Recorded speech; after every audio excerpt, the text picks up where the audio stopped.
بسم اللہ الرحمن الرحیم۔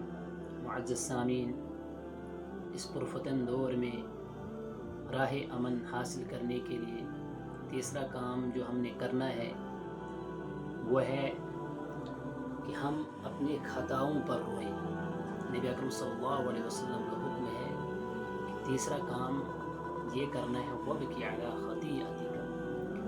انسان زبان کی حفاظت کرنے کے بعد اور خلوت مکانی کے بعد اگر اس کے باوجود اس سے کوئی خطا ہوتی ہے تو مایوس ہونے کی ضرورت نہیں، کیونکہ اس خطا کو معاف کرنے کے لیے اللہ رب العزت نے توبہ رکھی ہے۔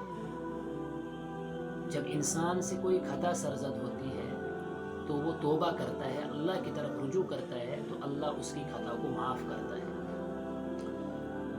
رونا، انسان جو روتا ہے وہ بہت ساری چیزوں کی وجہ سے روتا ہے۔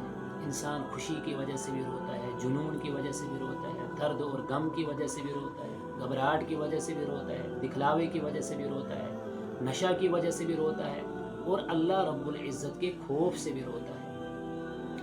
مولانا روم رحمۃ اللہ علیہ فرماتے ہیں کہ دیکھو بھائی، جب تک بچہ روتا نہیں ہے تو ماں کے سینے میں دودھ ابھرتا نہیں ہے۔ ماں کے سینے میں دودھ تب جوش مارتا ہے جب بچہ روتا ہے، اور جب تک بادل نہیں برستے ہیں تب تک چمن شاداب نہیں ہوتا ہے۔ چمن میں وہ خوشحالی نہیں آتی ہے جب تک نہ اس پر پانی برستا ہے۔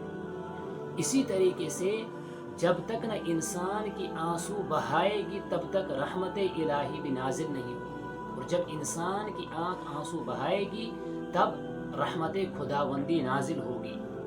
اسی لیے قرآن کریم نے حکم دیا ہے فَلْيَضْحَكُوا قَلِيلًا وَلْيَبْكُوا كَثِيرًا، کہ تم بہت کم ہنسا کرو، ہنسنے کی وجہ سے دل مردہ ہوتا ہے، اور کثرت سے رویا کرو۔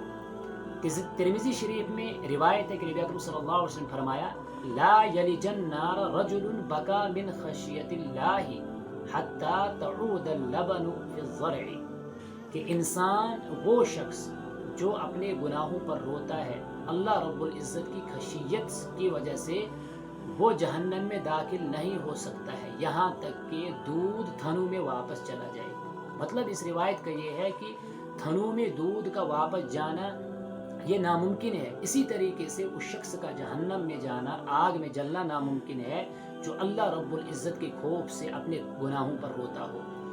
ملا علی قاری نے مرکات کے اندر جو مشکات شریف کی شرح ہے، حضرت سفیان ثوری کا ارشاد نقل کیا ہے کہ ھذا زمان السکوت وملازمۃ البیت وقناعۃ بالقوت حتی یموت، کہ یہ زمانہ خاموشی کا زمانہ ہے، اور گھر میں رہنے کا زمانہ ہے، اور قناعت کا زمانہ ہے کہ جو اللہ رب العزت نے رزق حلال عطا کیا ہے اس پر انسان قناعت کرے، شکوہ شکایت نہ کرے یہاں تک کہ اس کی موت آ جائے۔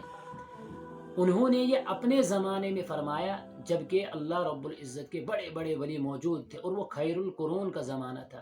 نبی اکرم صلی اللہ علیہ وسلم کے زمانے سے تھوڑا سا دور تھا ہمارے زمانے کے مقابلے میں۔